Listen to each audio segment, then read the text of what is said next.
tabarakallah. Asalaamaaleykum. waaleykum salaam. asalaamaaleykum wa rahmatullahi wa barakaatu.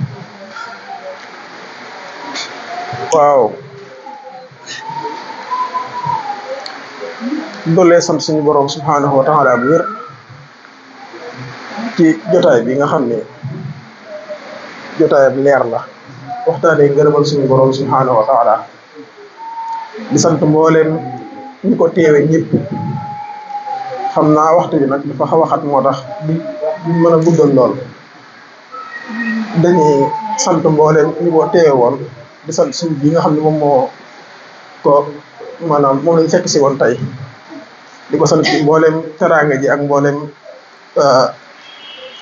jëf ju rafet bi ñu jëfal ak bëggam lu baax ba tax maanaam mu dajale ñu ngir bëgg suñu borom subhaanahu wa taala ak bëgg a dundal maanaam leeru borom suñu borom subhaanahu wa taala ci mboolem maanaam ay goxam moom.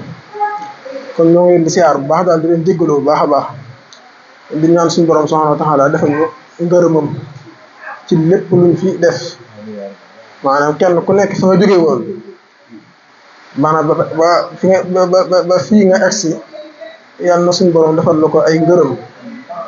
boo fi jógee itam ba la ngay àgg fa nga jëmoon fa nga jóge woon yàlla na suñu borom defal la ko ay tawfeex ci waxtu wu nekk ak saa su nekk. waaw ñu ngi siyaar bu baax te jéggalu bu baax a baax daal xam naa daal incha allah rek daal dañuy defe ñaan rek waaw ñaan ñëpp incha allah tabaaraka bismillah. bismillahi rahmaani rahiim alhamdulillahi rabbil aalamiin arrahmaani rahiim iyyaaka na'budu wa iyyaaka nasta'iin siraatal mustaqiim siraatal laziina an'amta alayhim ghayril maghduubi alayhim.